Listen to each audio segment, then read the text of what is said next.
ผู้ฟังกำลังให้เกียรติรับฟังสถานีวิทยุเจียงใหม่มหานคร FM 107.25 เมกะเฮิรตซ์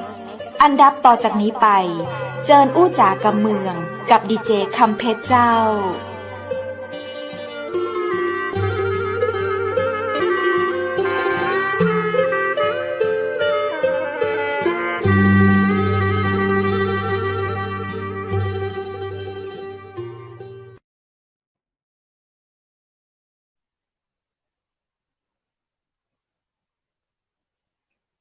สวัสดีเจ้าสวัสดีคุณผู้ชมที่ฮักและกระตึงหาจัดนักนะเจ้ายินดีต้อนรับเข้าสู่รายการอู้จ่ากำเมืองตังเจียงใหม่มหานครแพร่ภาพออกอากาศจากอาคารวังสิงคำอำเภอเมืองจังหวัดเชียงใหม่เจ้าคุณผู้ชมและคุณผู้ฟังเจ้าปีกะปากับรายการสดนะเจ้าต่างจังใหม่มหานครค่ำคืนนี้ข้าเจ้าดีเจคำเพชรมาอู้มาจ๋ากับเมืองกับคุณผู้ชมและคุณผู้ฟังเช่นเคยนะเจ้าเวลาดีๆ 20:10 นาทีหลังข่าวพระราชสำนักจบแล้วนะเจ้ามีเรื่องราวดีๆเอาสาระดีๆมาอู้มาจ๋ากันที่นี่นะเจ้าในช่วงเวลาดีๆในวันนี้นั้นเฮาปากันวันพุธที่1เดือนกุมภาพันธ์2566เจ้าเดือนแห่งความรักเนาะเปิ้นว่าเดือนกุมภาพันธ์เจ้าเอาความรักเอาความรู้สึกที่ดีๆมาแบ่งปันให้กันและกันนะเจ้าคุณผู้ชมและคุณผู้ฟังเจ้าในวันนี้วันพุธที่1กุมภาพันธ์2566เวลาดีๆจะอีข้าเจ้าดีเจคำเพชรและทีมงานจังใหม่มหานครมีเรื่องราวสาระดีๆมาฝากคุณผู้ชมเช่นเคยนะเจ้าวันนี้เป็นรายการสดเช่นเคยเนาะเราจะมีรายการสดให้ได้ติดตามชมก็วันจันทร์วันอังคารวันพุธวันพฤหัสบดีและวันศุกร์นะเจ้าในช่วงของการถ่ายทอดสดจะอีหากมีอะหยังตี้ผิดพลาดประการใดก็ขอสุมาภัยกันตัวยนะเจ้าเฮามาทดลองผลิตรายการกันเนาะเอาละคุณผู้ชมและคุณผู้ฟังแน่นอนว่าในชั่วโมงดีๆจะอี้นะเจ้าเฮาก็มีเรื่องราวดีๆนะเจ้าจากท่านที่มีความรู้ความที่จะมาเล่าเรื่องราวต่างๆนานานะเจ้ามาเล่าสู่กันฟังซึ่งในวันนี้เราได้หัวข้อที่น่าสนใจขนาดเลยเจ้าเรื่องของการโทรโกงภัยใกล้ตัวนะเจ้าโทรโกงแบบโกงเอากันหน้าซื่อโกงจะใดติดตามรับชมและรับฟังกับอดีตท่านผู้ว่าราชการนายสืบศักดิ์เอี่ยมวิจารณ์ยินดีต้อนรับเข้าสู่เชียงใหม่มหานครสวัสดีเจ้าสวัสดีท่านผู้ว่าเจ้าสวัสดีครับยินดีเจ้า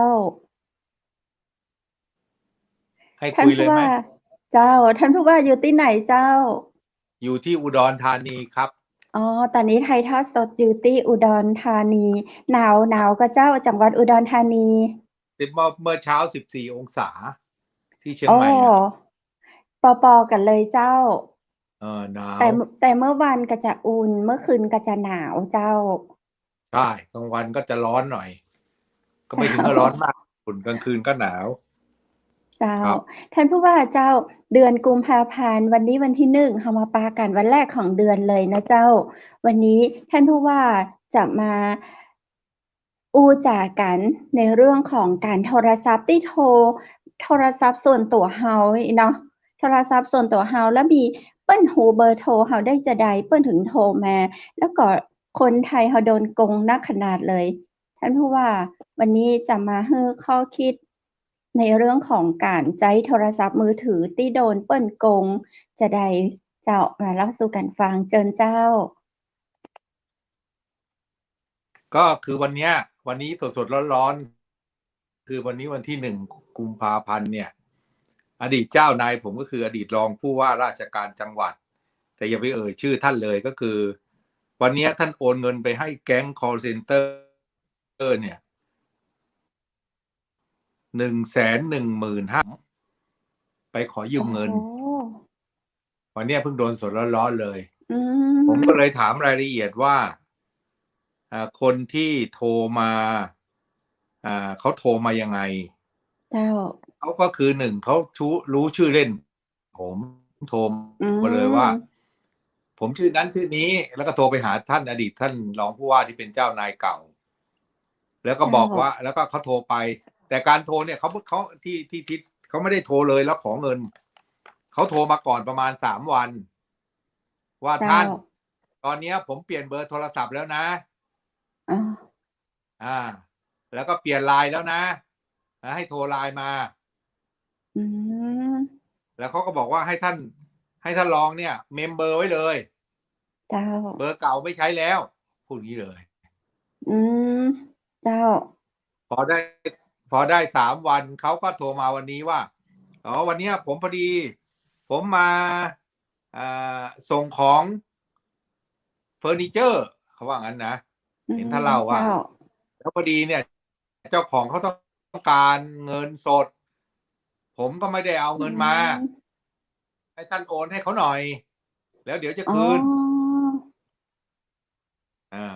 ท่านก็เห็นว่าเป็นเสียงเราคุยไปคุยมาท่านก็โอนให้ไปครั้งแรก27,000แล้วคือเสียงเหมือนเลยกับเจ้า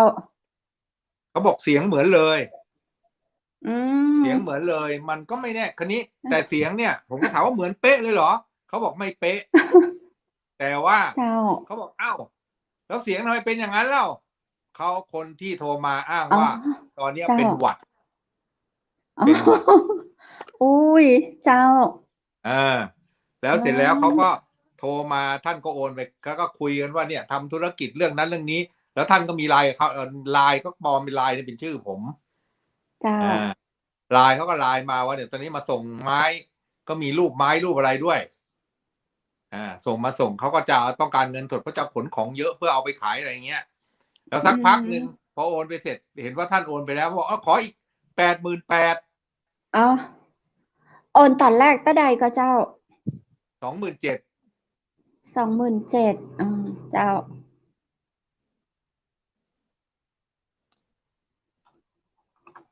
แล้วโอนครั้งที่2เนี่ยแล้วก็บอกว่าสักพักหนึ่งบอกท่านขออีก200,000ว่างั้นท่านก็เอะใจพอเอะใจปุ๊บก็เลยหาทางที่จะโทรเพราะโทรไปว่าเพราะท่านเป็นเมมเบอร์ใหม่ถูกไหมมันก็เวลาโทรกลับชื่อผมก็เป็นชื่อเขามันเป็นคนใหม่ไปแล้วเจ้าไลน์มันก็เป็นไลน์ใหม่ไปแล้วเจ้าพอลบอันเก่าลบออกไปเลยมันบอกมาเมื่อ3 วันก่อนก็ติดต่อไม่ได้ก็พยายามติดต่อคนอื่นให้ติดต่อผมก็เลยโทรศัพท์กลับไปก็ตอนนี้ก็คือท่านก็ได้เขาเรียกว่าอะไรไปแจ้งความที่ตำรวจไซเบอร์ไปแจ้งความตำรวจไซเบอร์เนี่ยอยู่ที่กรุงเทพก็คืออยู่ที่ตึกบีของศูนย์ราชการแต่ตำรวจไซเบอร์ก็บอกว่าถึงมาแจ้งที่นี่สุดท้ายก็ต้องไม่ให้ปากคำที่โรงพักแล้วก็ท่านเองก็ไปแจ้งที่ธนาคารว่าขอให้ระงับพอรู้ตัวปุ๊บว่าไม่ใช่แน่ก็จะขอให้ระงับการโอนเพราะนั้นเนี่ยฝากแล้วก็เรื่องนี้ก็เป็นเรื่องผมเองเนี่ยโพสต์เรื่องนี้เนี่ยมาแล้ว2 ครั้งครั้งนี้เป็นครั้งที่3โพสต์ในเฟซเพราะเพื่อนผมเนี่ยโดนมาแล้ว2 คนโดนมา2 คนอันนี้ก็เล่าเรื่องนะคนแรกก็เหมือนกันคนแรกเนี่ยเป็นคนแรกนี่เล่าได้เลยเป็นอะไรพมจ.เขาเรียกพัฒนาสังคมและความมั่นคงมนุษย์จังหวัดกำแพงเพชรคือเพื่อนผมเนี่ยเป็นเพื่อนเรือเยาวชนรุ่นเดียวกันแล้วไปเป็นพมจ.จังหวัดแล้วเขาก็เลยโทรมาท่านพมจ.อะไรเงี้ยโทรไปเปลี่ยนเบอร์นะอะไรนะแต่พอดีพมจ.แต่พอดีท่านพมจ.เนี่ยก็มีเบอร์เก่าผมก็เลยโทรมาหาพอโทรมาหาปุ๊บเขาโทรมาอีกก็ไม่มีการโอนกันก็จบไปแต่เสียงเหมือนมากแล้วก็มีวิธีการโทรเหมือนเดิมก็คือโทรมาสัก2-3 วันว่าเนี่ยผมเปลี่ยนเบอร์แล้วนะผมชื่อนี้นะอย่างนี้นะให้ท่านเปลี่ยนเบอร์แต่เขาเนี่ยไม่เปลี่ยนก็เลยรอดไปรายที่1ขอเงินตอนนั้นขอเงินบอกว่าโอนมาว่าจะจ่าย AIS มาอยู่ที่อะไรมาอยู่ที่ตู้ AIS แล้วเนี่ยขอ800หรือ900เองเขาก็ไม่โดนอันนี้ก็เป็นเพื่อน เป็นเพื่อนที่เป็นเรือเยาวชนที่มีกลุ่มอยู่ในไลน์และในเฟซ เจ้า อันนี้เกิดเมื่อเดือน ตุ ตุลาคมปี65อันนี้เขาก็รอดไปเพราะเขาโทรมาหาผม อีกรายหนึ่งก็คือเพื่อนโรงเรียนสวนกุหลาบเพราะสวนกุหลาบจะมีไลน์มีเฟซเหมือนกันเลยเพื่อนบอกเสียงไม่ใช่นี่มันบอกเป็นโควิดเป็นโควิด โอ้โห เป็นโควิดแล้วเพื่อนพอรู้ว่าเข้าไกลโทรมาเขาก็ถามชื่อผมไงก็โทรมาหาผมโทรไปเหรอวันนี้ไม่ได้โทรหาใครเลยไม่ได้โทรหาใครเลยเราก็บอกถ้าอย่างนั้นโดนแก๊งต้มตุ๋นก็ไม่ได้ต้มตุ๋นมันโทรมาว่ามันเปลี่ยนเบอร์แล้วอะไรแล้วให้เปลี่ยนไลน์เราบอกถ้าอย่างนั้นระวังไว้เลยนะมันต้องโทรมาขอตังค์แน่หลังจากนั้น3 วันมันขอจริง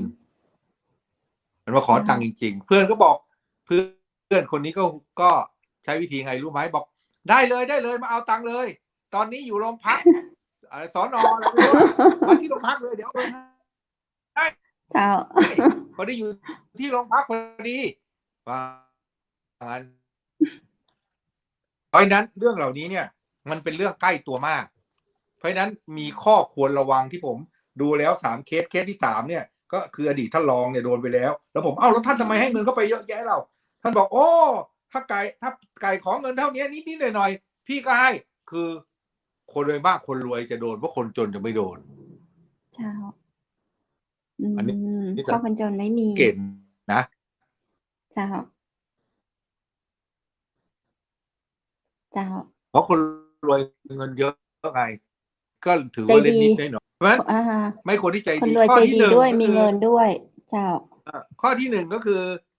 อันนี้ขอย้ำอยู่อีกข้อหนึ่งก็คือไม่ว่าจะใครโดนมาอะไรก็แล้วแต่เจ้าเพราะฉะนั้นสังเกตทั้งกรณีนี้เกิดขึ้นก็คือการโอนเงินเนี่ยคุณจะโอนเงินไปให้ใคร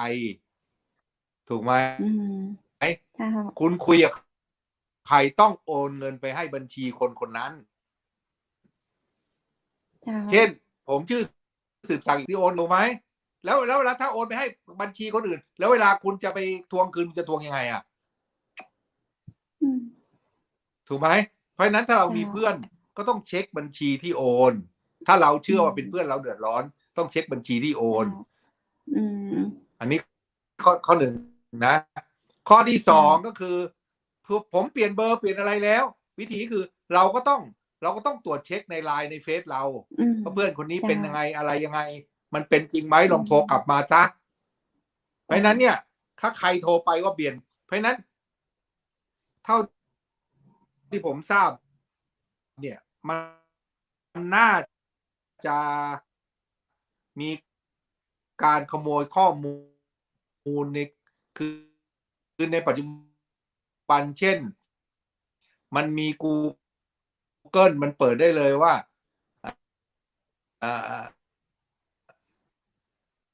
รุ่นนี้เป็นรุ่นนี้มีเบอร์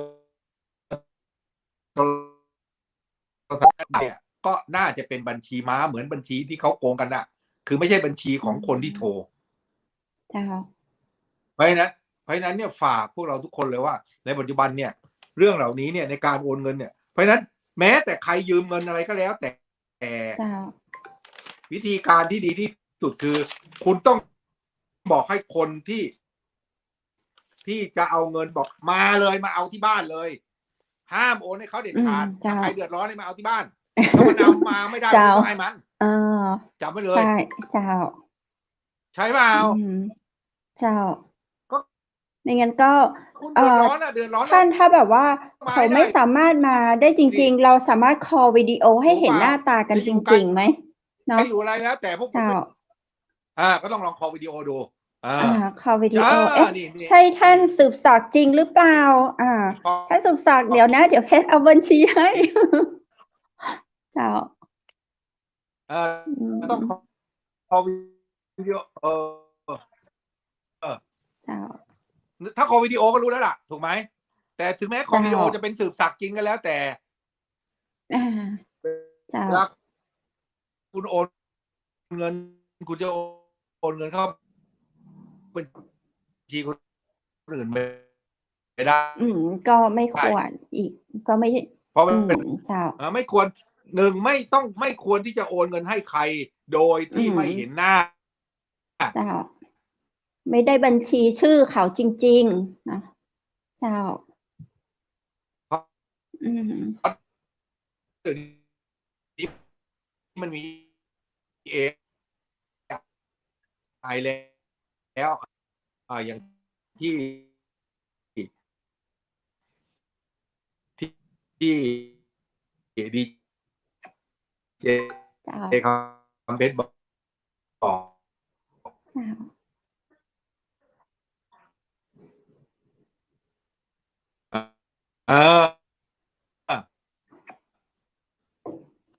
เจ้าท่านผู้ว่าเจ้าเหมือนเสียงมันกระตุกเหมือนเสียงกระตุกเจ้าตอนนี้เพราะนั้นนี้เพราะอะไรรู้ไหมนะท่านที่มันเจ้านายมากแต่ว่าเจ้านายก็โดนไปแล้ว100,000 กว่าเพราะฉะนั้นเราก็ฝากพวกเราทุกคนว่าท่านที่โดนไป100,000นี่เรามีโอกาสที่จะได้คืนก็เจ้าไม่ว่าเรื่องอะไรก็แล้วแต่เสียงกระตุกมากเสียงกระตุกท่านผู้ว่าเจ้า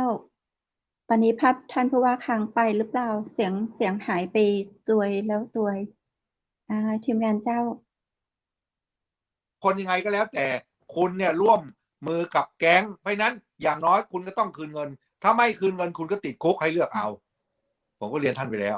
ยังไงก็ต้องจับไอ้คนที่เป็นเจ้าของบัญชีเอาให้ได้ท่านบอกโอ้โหมันจะนานไหมอะไรไหมท่านบอกเงิน100,000เนี่ยมันไม่ใช่เงินเล็กน้อยนะท่านไม่ใช่เล็กน้อยเพราะงั้นท่านต้องตามเอาให้ได้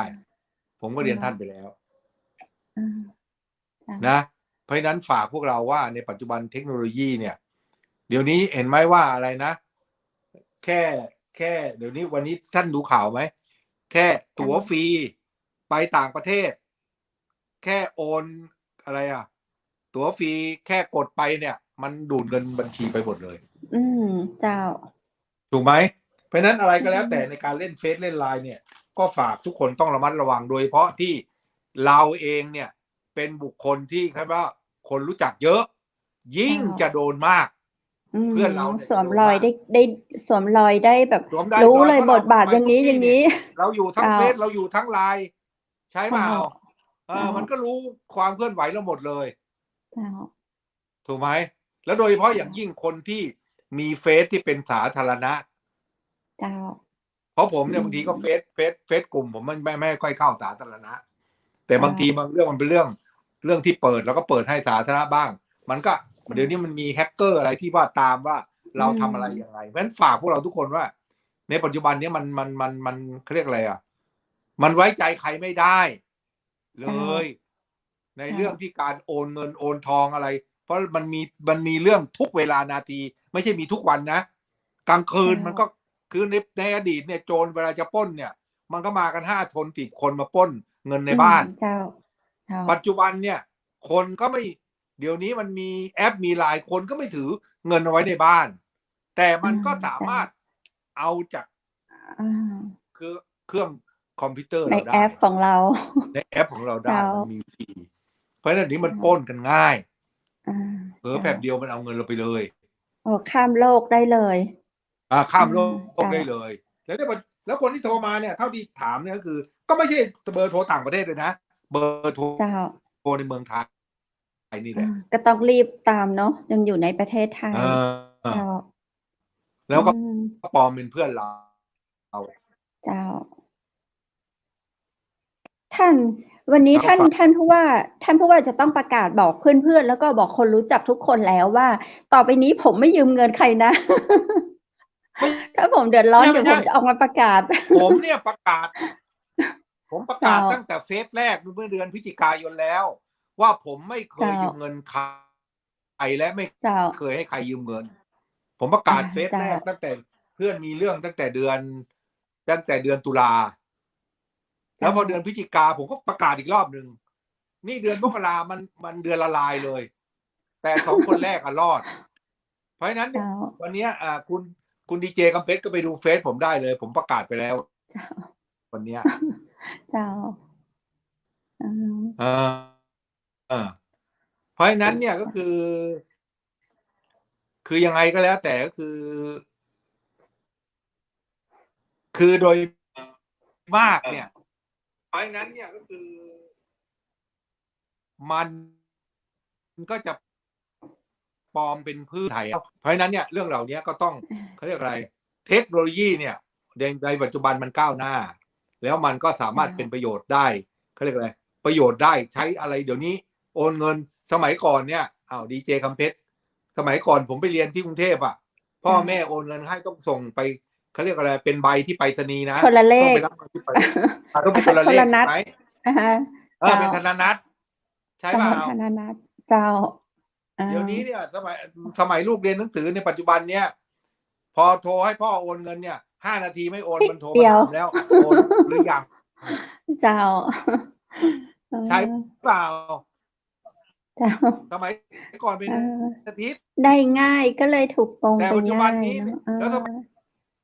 ใช่เพราะฉะนั้นอะไรก็แล้วแต่เทคโนโลยีที่มันไวมันได้ไวอะไรไวมันก็โกงได้ไวอย่าเชื่อเจ้าเพราะฉะนั้นอย่าหลงเชื่ออะไรเด็ดขาดอย่าประมาทในเรื่องของการโอนเงินเนี่ยจำไว้เลยอย่าประมาทอย่าหลงเชื่ออะไรใครเพราะเดี๋ยวนี้มันมี AI ถูกไหมเดี๋ยวนี้พอเรากดไปดูอยากซื้อกางเกงกดไปดูใน Lazada กางเกงพอมาดูในอะไรนะ Facebook มันมาหมดเลยกางเกงเด้งมาหมดเลยเจ้าใช่ป่ะเจ้าเพราะฉะนั้นเดี๋ยวนี้มันมี AI เสียงคนนี่ก็มี AI ที่สามารถที่จะล่วงรู้ทุกอย่างเราได้แล้วมันก็เอาข้อมูลมันมีการขายข้อมูลโดยใครเราไม่รู้ตอนเนี้ยมันมีการขายข้อมูลคนนั้นคนนี้โดยเฉพาะคนที่เป็นคน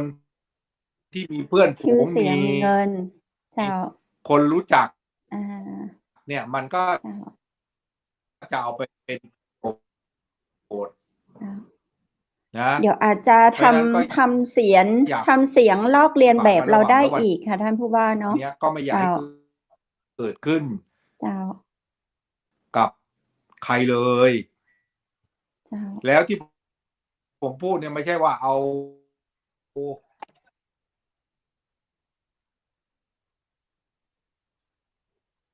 คุณผู้ชมเหมือนเพราะว่าจะเสียงขาดหายไปนะเจ้าท่านผู้ว่าเสียงขาดหายไปเดี๋ยวขอท่านผู้ว่าเข้ามาใหม่ได้ก็เจ้าเดี๋ยวทีมงานแจ้งไปในห้อง VIP ให้ท่านผู้ว่าเข้ามาใหม่เนาะเน็ตของท่านอาจจะหลุดไปให้ท่านออกแล้วก็เข้ามาใหม่อีกทีนะเจ้าคุณผู้ชมคุณผู้ฟังท่านผู้ว่าเจ้าเมื่อกี้หลุดไปหายไปแป๊บนึงเจ้าวันนี้ในเรื่องของการกลโกงเนาะในโทรศัพท์มือถือมีมาในทุกรูปแบบเจ้าท่านผู้ว่าเจ้าท่านยังอยู่กับเชียงใหม่มหานครเนาะเจ้า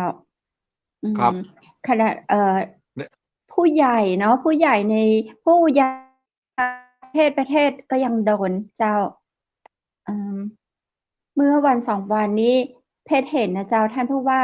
ผู้กำกับเนาะสถานีตำรวจภูธรก็โดนเจ้าเป็นผู้กำกับก็ยังโดนเจ้าแสดงว่าโจรยุคใหม่นี้บกลัวเลยเจ้าผู้กำกับที่เชียงใหม่เหรอผู้กำกับที่ผู้กำกับที่เปิ้นถ่ายคลิปมาออกเลยเจ้าเปิ้นนั่นกับชุดโกนโกงนี่แหละเจ้าผู้กำกับก็บอกผมนี่แหละเป็นผู้กำกับกำลังจะตามจับพวกคุณเจ้าใช่ได้กลัวสักน้อยเลยเจ้ามันก็บกลัวเลยนะเจ้าเพราะฉะนั้นเนี่ยมันไม่ใช่โทรโกงอย่างเดียวอีกเรื่องนึงที่อยากจะให้ทุกคนระมัดระวังก็คือในปัจจุบันเนี้ยคนเราเนี่ยซื้อโน่นลงทุนซื้อนี่ลงทุนนี่ได้ 50% ลงทุนนั่นได้ 75% ลงทุน10,000เดือนแรกได้3,000เดือนที่2ได้4,000อะไรเงี้ยคือมันมีคือเราต้องคือการดูหรือการอ่านอะไรเนี่ย ต้องเขาเรียกอะไรต้องพิจารณาให้ดี มันมีการค้าขายอะไรไหมที่กำไรทีละ50%มีไหมในโลกมันไม่มี เจ้า ไม่ใช่ในประเทศไทยนะทั้งโลกเนี่ยไม่มี เจ้า แล้วคุณไปลงทุนแล้วได้เดือนหนึ่งได้คืนมา30%ทุกเดือนเนี่ยมันเป็นไปได้ไหมแค่20%ยังเป็นไปไม่ได้เลย อืม ใช่เปล่าปี เจ้า หนึ่งเนี่ยบริษัทต่างๆกำไรกี่เปอร์เซ็นต์ให้ปันผลอย่างสหกรณ์เนี่ย ขนาดทำแค่เก็บดอกเบี้ยสมาชิก เนี่ยนะ ยังได้ปันผลแค่6%บริหารกันแทบแย่ ใช่เปล่ากำไรบริษัทต่างๆ ก็ถูกไหมปันผล4% 5%แล้วอยู่ๆเขาให้ผลประโยชน์คุณเนี่ย20%คุณก็กระโดดเข้าไปแล้ว เหมือนแมงเม่าบินเข้ากองไฟ เจ้า ใช่ไหม เจ้า เพราะฉะนั้นให้ทุกคนระวังผมเองเนี่ยก็ทำอะไรเนี่ย เพื่อที่จะเสียภาษีลดลงอะไรเนี่ยเมื่อ10 ปีที่แล้ว ซื้อไป100,000เมื่อเดือนมกราผมก็ไปถอนเงินกองทุน ขาดทุนไป9,000 10 ปีนะ10 ปีนะเรานึกว่าซื้อกองทุนรวมอ่ะมันจะได้กำไร10 ปีได้กำไรปีเท่านั้นกลายเป็นขาดทุนปันผลอะไรก็ไม่เคยได้เลย10 ปีเนี่ยจาก100,000เหลือ96,000เพราะฉะนั้นเนี่ยขนาดกองทุนรวมนะถูกไหมเพราะฉะนั้นเนี่ยมันจะมีอะไรที่กำไรแบบ20%แล้วมาให้คุณไปลงทุนอ่ะไอ้ที่มันโกงเขาเรียกอะไรอ่ะไอ้ที่โกงกันทั้งหลายอ่ะก็คุณไปเชื่อเขาได้ยังไงแชร์100 บาทเจ้ามันก็โกงทั้งนั้นแหละผลสุดท้ายพอจับได้อะไรได้ก็แล้วทำอะไรแล้วเราได้เงินไหมมันก็เอาเงินไปใช้หมดแล้วใช่เจ้าใช่ไหมแต่ทำใจช้ำใจเจ้าแต่ทำใจเพราะฉะนั้นสำคัญที่สุดก็คือเงินทองของเราเนี่ยหามายากก็ต้องเก็บให้ดีโดยเฉพาะผู้สูงอายุนะครับในการทำมาหากินก็ต้องให้ระมัดระวังแล้วหลายคนในปัจจุบันก็เรียกอะไรเดี๋ยวนี้เนี่ยเห็นไหมเทศบาลโกงคนนั้นโกงคนนี้โกงเพราะอะไรเพราะเล่นพนันออนไลน์ถูกไหมบางคนก็กระโดดตึกตายเพราะความโลภถูกไหมคนเราถ้าโลภอยากได้ถูกไหมมันมีที่ไหนเจ๊งบ้างล่ะเขาเรียกอะไรอ่ะไอ้ที่เล่นการพนันเนี่ยหมาเก้ามีเจ๊งไหมล่ะไอ้ที่เราไปเล่นการพนันอ่ะมันมีแต่กำไรปีละ10,000 ล้าน100,000 ล้านถูกไหมอันนี้ก็ฝากเตือนพี่น้องประชาชนด้วยคนเล่นไปก็หมดตัวเจ้าหมดตัวแล้วถามเดี๋ยวนี้ก็ออกทีวีทุกวันว่าไฮโลอ่ะเดี๋ยวนี้มันมีเทคโนโลยีมันจะเอาเลขอะไรก็ได้ก็ออกทีวีทุกวันแต่คุณก็งานศพคุณก็ไปเล่นไฮโลกันทุกงานแล้วก็ขาดทุนทุกงานเจ๊งทุกงานก็รู้อยู่อ่ะถูกไหมคุณก็ยังไม่ให้เขาหลอกได้อ่ะผมว่ามันยังไงอ่ะมันยังไงอ่ะใช่เปล่ายังไงไฮโลไปดูสิไฮโลก็มีเครื่องมีอะไรมันสามารถจะทำเป็นเลขอะไรก็ได้ดูตัวเลขเจ้าคนก็ยังยอมให้เขาโกงใช่เปล่าก็ดูในทีวีออกทีวีเสียงท่านผู้ว่ากระตุกไปเจ้าท่านผู้ว่าเจ้าเล่นก็ไม่โกงเล่นไพ่มันโกงยังไงเขาออกทีวีให้ดูทุกวันเจ้ามือถามฮัลโหลเจ้าเสียงได้ยินยังเสียงท่านกระตุกได้ยินแบบขาดหายเจ้าไม่ก็ถามหน่อยว่าคุณเนี่ยไปเล่นไฮโลแล้วก็มีไฮโลที่ไหนไหมที่มันขาดทุนกลับไปเจ้ามือ อื้อหือแต่เจ้าท่านมือสังเกตดูรวยกลับไปทุกราย ทุกเจ้า รายถูกไหมแล้ว เจ้า เวลาไปเล่นไพ่อ่ะ ถูกไหมเจ้ามือก็รวยกลับไปทุกที เจ้า ใช่เปล่า เราก็ เจ้า เจ๊งขาดทุน มันก็หลอกล่อเราแค่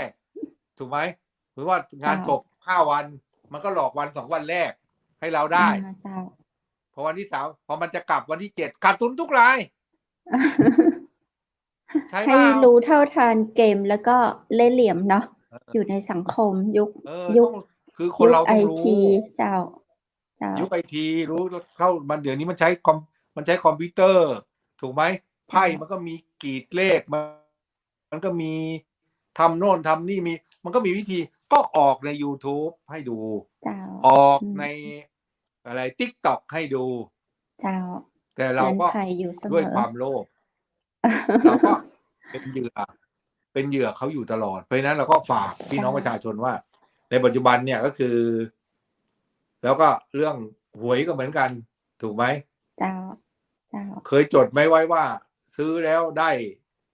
อะไรซื้อแล้วเคยถูกรางวัลกี่ครั้งอะไรเนี่ย ใช่เปล่า จำไม่ได้เลย ซื้อตลอดแต่จำไม่ได้เลยว่าเคยถูกไหม ซื้อตลอดแต่จำไม่ได้เลยถูกไหมถูกเปล่า เจ้า เพราะนั้นถ้าอยากรวยอยากอะไรก็เล่นได้ แต่ไม่ใช่เล่นแบบจนล่มจมอ่ะถูกไหมซื้อลอตเตอรี่สักเดือนงวดเดือนละใบ2 ใบอะไรเงี้ยเจ้า หวยก็เล่น5 บาท10 บาท100 บาทเนี่ยโอ้โหเงินเดือน15,000ซื้อหวย16,000อย่างเงี้ยแล้วมันจะรอดไหมใช่ป่ะเจ้า มันก็หมดตัวทั้งนั้นน่ะเพราะฉะนั้นเนี่ยถ้าเราด้วยความโลภเล่นการพนันแล้วก็อีกอย่างหนึ่งในปัจจุบันเนี่ยถ้าเราเนี่ยสู้คือไม่ว่าใครจะมาต้มมาหลอกอะไรยังไงเราก็แล้วแต่เนี่ยถ้าเราเนี่ยก็คือเขาเรียกอะไรคือคนเนี่ยจะอาศัยความใจอ่อนของคนไทยถูกไหมลูกน้องขอเงินมาญาติขอเงินมาเมื่อเช้าผมลงเฟซไปเขาบอกว่าอะไรมีคนโทรเป็นญาติมาขอเงินป้า10,000ยังจับไม่ได้เลยป้าเดือดร้อนขอ10,000ไม่โดนหลานนะโดนว่ามันปลอมเป็นป้าเนี่ยก็ลงในเฟซผมเขาพูดว่าโดนไปในปัจจุบันเนี่ยในเรื่องการคือปัจจุบันไม่มีแล้วที่มาเขาเรียกอะไรมาล้วงกระเป๋ามาปล้นกลางทางไม่มีแล้วมันมาแบบเขาไม่มีเงินสดพกมันมาแบบเงินมันอยู่ในแอปไปแล้วถูกไหมมันอยู่ในแอปไปหมดแล้วเดี๋ยวนี้จ่ายซื้อกาแฟซื้อกับข้าวในตลาดก็เป็นแอปไปหมดแล้วถูกไหมใช่ไหมก็ซื้อขายใครก็ไม่พกเงินแล้ววันนี้ท่านผู้ว่ามาเตือนสติเต็มเลยนะเจ้าคุณผู้ชมและคุณผู้ฟังเนาะเอาเงินจากท่านผู้ว่าเจ้าเราได้ท่านผู้ว่าเจ้ามาเตือนสติคุณผู้ชมและคุณผู้ฟังช่วงท้ายของรายการเจ้าท่านผู้ว่าอยากเน้นย้ำตักเตือนเนาะพี่น้องประชาชนของเฮาต่างจังหวัดมหานครเจิญเจ้าท่านผู้ว่าได้ยินเสียงเพชรก็เจ้าทุกคนนะครับได้ยินก็ฝากพี่น้องประชาชนทุกคนนะครับในปัจจุบันเนี่ยเนื่องจากไอ้ระบบเทคโนโลยีเนี่ยมันก้าวไกลไปมากเพราะนั้นเราก็สะดวกกับมันแต่อันตรายก็คือสะดวกรวดเร็วกับมันแต่อันตรายก็มาสะดวกรวดเร็วครั้งไปให้ใครต้องตั้งสติก่อนนะครับแล้วก็อย่าใจอ่อนคิดว่าเขาเป็นญาติเป็นพี่เป็นน้องเป็นเพื่อนต้องเช็คให้แน่ใจว่าเขาเป็นญาติเป็นพี่เป็นน้องเป็นเพื่อนจริงหรือไม่จำเป็นต้องโอนทันทีแล้วก็ข้อเสนอแนะของดีเจคำเพชรเนี่ยก็คือดีมากๆเลยว่าไม่ว่าใครโทรมาเราขอให้โทรแบบให้เห็นหน้า เจ้ากันถ้าไม่ให้ดูหน้าญาติแต่ก็ต้องโอนเงินเข้าบัญชีญาติ เจ้านะครับเพราะฉะนั้นมันก็ เจ้า ในปัจจุบันนี้มันก็เป็นเรื่องเป็นอย่างนี้ก็ฝากพี่น้องประชาชนแล้วคนก็จะโทรมาแล้วที่ผมเจอมา3เรื่องนี้ก็คือเขาจะโทรมาว่าเขาชื่อนี้นามสกุลนี้ เปลี่ยนเบอร์โทรศัพท์แล้วขอให้แอดไลน์กันใหม่เปลี่ยนเบอร์ใหม่ให้ลบเบอร์เก่าทิ้งเราก็เผลอไปลบทั้งเบอร์ทั้งไลน์เก่าทิ้งมันก็เลยเป็นเหยื่อของเขานะครับอันนี้ก็ขอเรียนให้พี่น้องประชาชนได้ทราบไว้ด้วยนะครับเจ้านี่ต้องกล่าวขอบพระคุณท่านผู้ว่าชนะเจ้ากับเรื่องราวสาระดีๆในวันนี้เนาะก็ขอฝากเตือนภัยกันเจ้าโทรโกงภัยใกล้ตัวนะเจ้าถ้าวันนี้นะเจ้าคุณผู้ชมและคุณผู้ฟังเนาะเสียงอาจจะมีกระตุกทางอินเทอร์เน็ตก็กับขอสุภาภัยกันตัวไว้นะเจ้าจะได้ในวันนี้เนาะเราก็ทำความเข้าใจได้ดีจัดนักเลยเจ้าที่อดีตท่านผู้ว่าราชการในสืบสักเอี่ยมวิจารณ์เจ้ามาเตือนภัยเนาะให้กับคุณผู้ชมคุณผู้ฟังต่างจังหวัดมหานครก็ขอให้ตักเตือนตัวเก่าเฮาแล้วก็เตือนคนใกล้ตัวเตือนคนที่เฮาฮู้จักบอกต่อๆกันตัวนะเจ้าเนาะถ้าไผเปิ้นโทรศัพท์มาดีคำเพชรเด้อขอยืมสตางค์กำเหรอจะจ่ายค่าอินเทอร์เน็ตจะออกรายการแล้วเน็ตจะตัดห้ามโอนเด็ดขาดนะเจ้าข้าเจ้าคนหนึ่งแหละที่บอกเคยยืมเงินไขแล้วก็บ่ฮื้อไขยืมเงินเนาะเจ้าเพราะเฮาก็ทำมาหากินเลี้ยงตัวเฮาปออยู่ปอกินไปนะเจ้าเนาะถ้าเดือดร้อนก็เดี๋ยวเฮาก็จะแบ่งปันกันเอาเท่าที่เฮามีเนาะบ่ต้องไปโอนบ่ต้องเอาเลขบัญชีฮื้อใครมาแอบอ้างชื่อข้าเจ้านี่ก็เดี๋ยวก็จะส่งตำรวจไปยับเหมือนกันนะเจ้าห้ามโอนนะเจ้าห้ามโอนเด็ดขาดเลยบ่ยืมแน่ๆเลยบ่ยืมเงินนะเจ้าเนาะเอาว่าถ้าเจอกันเฮาก็พากันไปกินข้าวพากันไปเลี้ยงพากันไปแอวพากันไปอิหยังก็ได้ที่เฮาสามารถดูแลซึ่งกันและกันได้แต่เฮาจะต้องบ่ยืมเงินกันนะเจ้าแต่ว่าอู้ไปอู้มาเรื่องของยืมเงินนี่ไผที่เป็นหนี้อยู่ก็โอนมาพร้อมก็ได้นะเจ้าเนาะ จะได้โอนต่อไปเจ้าคุณผู้ชมและคุณผู้ฟังวันนี้ได้สาระดีจัดนักอย่าลืมเด้อขอย้ำเตือนกันแหมกามในเรื่องของโทรโกงภัยใกล้ตัวนะเจ้าท่านเป็นผู้ว่าราชการเจ้าท่านก็ใจดีเนาะใจกว้างนะเจ้าอดีตท่านรองผู้ว่าก็ใจดีใจกว้างแน่เปิ้นเป็นเพื่อนกันนะเจ้าเพิ่นโทรหากันแปลงซุ้มแปลงเสียงจุว่าเป็นโควิดอีว่าเปิ้นถามว่าเสียงยังบ่เหมือนเก่าผมเป็นโควิดครับป๊าดป่าหลอกกันได้หลอกกันดีจะรอให้กรรมลงโทษถ้าบ่ตามเด้อเจ้าวันนี้ก็ฝากตังทุกคนนะเจ้าต้องดูแลตัวเก่าเฮาก่อนเนาะจะได้บ่ต้องไปเพิ่มภาระให้กับทางตำรวจก็ฝากให้พี่ๆตำรวจอ้ายๆตำรวจเนาะเจ้าปฏิบัติการให้ราบคาบกำล้อเนาะหมู่โจรคนร้ายทางอินเทอร์เน็ตมันน่ากลัวนะเจ้าเนาะวันนี้หมดเวลาเห็นแล้วเจ้าคุณผู้ชมและคุณผู้ฟังเนาะจะใครอู้จากะไขอยากโอนเงินให้ไขพอหน้ากันเสียก่อนเนาะเจ้าโทร call center อีหากันมันแน่นะเจ้าคุณผู้ฟังคุณผู้ชมเจ้าวันหน้าเปิ้นก๊อบปี้หน้าเพจนี่ไปแปลงใส่หน้าเปิ้นแล้วก็แปลงเสียงอย่างเพจนี่เอาไปหลอกคุณผู้ชมก็ได้เน้ออันจำไว้เน้อว่าดีเจคำเพชรบ่ยืมเงินไขนะเจ้าเนาะบ่มีกินก็บ่กินห้ามนะเจ้าห้ามโอนให้เด็ดขาดจำไว้เลยว่าดีเจคำเพชรจะบ่ยืมเงินคุณผู้ชมและคุณผู้ฟังเด็ดขาดเลยนะเจ้าเนาะฝากเตือนกันไว้ตัวยนะจะเป็นใครไปยืมแล้วก็บ่ต้องโอนให้เปิ้นนะเจ้าเนาะอย่างวันนี้ท่านผู้ว่ามาให้ข้อคิดในมุมมองหลายๆข้อคิดหลายๆมุมมองที่จะให้เราหลุดพ้นจากการเป็นเหยื่อทางแอปต่างๆนะเจ้าและช่วงสุดท้ายของรายการคุณผู้ชมและคุณผู้ฟังท่านใดที่สนใจอยากจะร่วมรายการต่างจังหวัดมหานครเจ้าติดต่อได้นะเจ้าที่ดีเจอ๋อจะเป็นมาอู้จากันในภาครัฐภาคเอกชนภาค วิสาหกิจนะเจ้าบริษัทห้างร้านพี่น้องประชาชนนักเรียนนักศึกษาละออนตอนแต่นมาได้หมดเลยนะเจ้ายินดีต้อนรับเข้าสู่เชียงใหม่มหานครเนาะเอาแล้ววันนี้ขอกราบขอบพระคุณพระอาจารย์รัตนยาโนพุทธอุทยานส่วนบุรณะรักธรรมตำบลแม่แลมอำเภอแม่ริมจังหวัดเชียงใหม่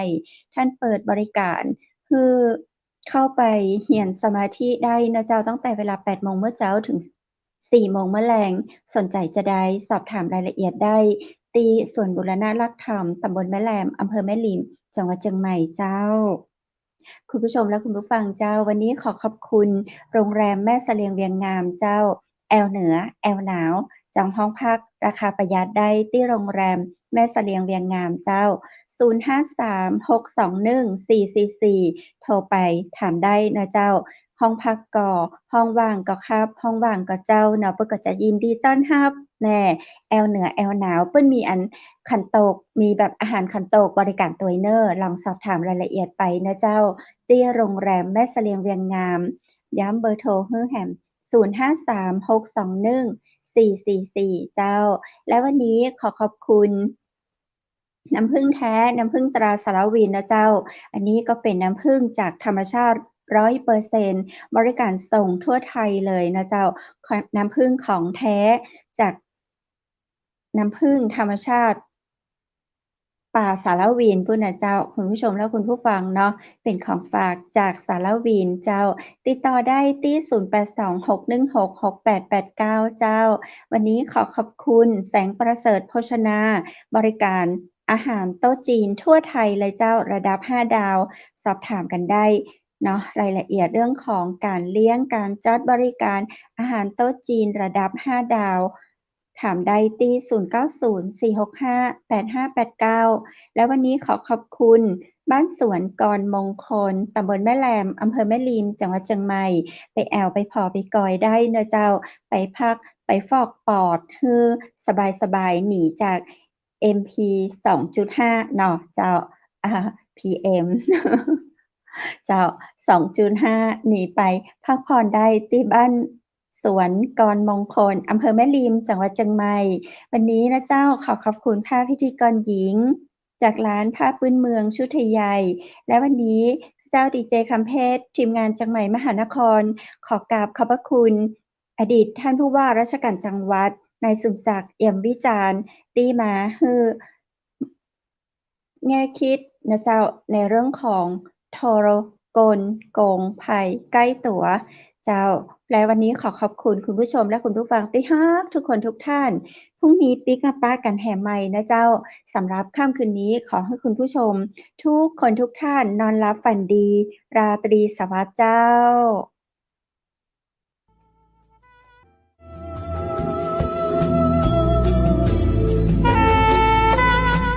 ดอยสุเทพเป็นสีประเพณีเป็นสง่าบุพชาติล้วนงามตานามลำค่านครพิงค์สถานีวิทยุเจียงใหม่มหานคร FM 107.25 เมกะเฮิรตซ์ขอส่งเสริมการท่องเที่ยวทุกมิติเจ้า